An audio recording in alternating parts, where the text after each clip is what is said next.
প্রিয় দর্শক, আসসালামু আলাইকুম। আশা করি সকলে ভালো আছেন। নতুন একটি ভিডিওতে স্বাগত জানাচ্ছি। দর্শক, সুজুকি জিক্সার SF এই বাইকটি বর্তমানে দুটি ভেরিয়েন্টে পাওয়া যাচ্ছে। একটা হচ্ছে ABS আর একটা হচ্ছে ABS ছাড়া। ABS এই বাইকটির বর্তমান দাম হচ্ছে 3,22,950 টাকা এবং ABS ছাড়াটা হচ্ছে 2,97,950 টাকা। কেন এত টাকা দিয়ে এই বাইকটি কিনবেন? আসলে এই বাইকের মাঝে কি আছে, সেই বিষয়গুলো নিয়ে আজকে আলোচনা করব এবং পাশাপাশি তার সমাধান দেওয়ারও চেষ্টা করব।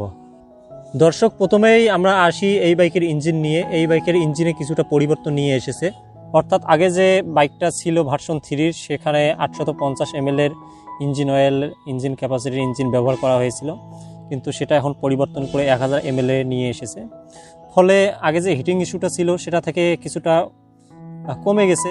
বরাবরের মতো তারা এয়ার কুলড ইঞ্জিন ব্যবহার করেছে। তারা যেহেতু বাইকটির দাম বৃদ্ধি করেছে, সেক্ষেত্রে বাইকটির এয়ার কুল ইঞ্জিন দেয়া আসলে ঠিক করেনি। এটা অয়েল কুল বা লিকুইড কুল হলে আরও ভালো হতো। তো এয়ার কুলড ইঞ্জিনের বেশ কিছু সমস্যা রয়েছে। সেটা হচ্ছে, আপনি যখন এই বাইকটা চালাবেন অন রোডে, যখন 40 থেকে 50 কিলোমিটার একটানা রাইড করবেন, তখন এই বাইকটি থেকে ইঞ্জিনের ভালো একটা পারফরমেন্স পাবেন না। সো আপনাকে যেটা করতে হবে, 40 থেকে 50 কিলোমিটার একটানা রাইড করার পর আপনারা বাইকটিকে রেস্ট দিবেন, সাথে আপনিও রেস্ট নেবেন।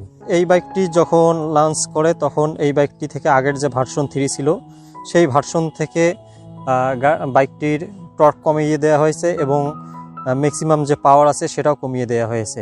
আসলে এটা একদমই ঠিক করেনি। যেহেতু বাইকটির দামটা অনেক বৃদ্ধি করেছে, সেক্ষেত্রে পাওয়ার এবং টর্ক কমানোটা একদমই ঠিক করেনি। তো এটা কমানোর জন্য আপনারা এই বাইক থেকে ভার্সন যে 3 বাইকটা আছে সেই বাইকটার টপ স্পিডটা একটু বেশি হবে এই বাইকটা থেকে।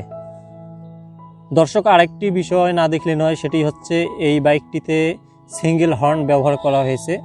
সো এই হর্ন থেকে আপনারা ভালো একটা কোয়ালিটি সাউন্ড পাবেন না। তো আপনাদের যেটা করতে হবে সেটা হচ্ছে হর্নটাকে চেঞ্জ করে নিতে হবে, অথবা আরেকটার সাথে হর্ন আপনাকে লাগাই নিতে হবে, তাহলে খুব ভালো একটা সাউন্ড পাবেন। তো দর্শক, আরেকটি বিষয় হচ্ছে, আপনারা যদি এই বাইকটি ক্রয় করেন তাহলে আপনাকে অবশ্যই প্রতিদিন কমপক্ষে হলেও একটু হলেও রাইড করতে হবে, গাড়িটিকে অন রাখতে হবে। যদি তা না করেন, একটানা দেখা যাচ্ছে 5-7 দিন বা 10 দিন যদি আপনার বাইকটা পড়ে থাকে, তাহলে এর ব্যাটারির সমস্যা হয়। তো অধিকাংশ বাইকগুলোরই ব্যাটারির সমস্যা হয়ে থাকে। তো আপনাদের যেটি করতে হবে সেটি হচ্ছে, আপনাদের বাইকগুলোকে কমপক্ষে হলেও সকালে আপনারা 2 থেকে 3 মিনিট ইঞ্জিনটা অন করে রাখবেন। দর্শক, আরেকটা বিষয় সেটা হচ্ছে, এই বাইকে FI সিস্টেম অ্যাড করা হয়েছে। সো FI সিস্টেমটা অনেক ভালো।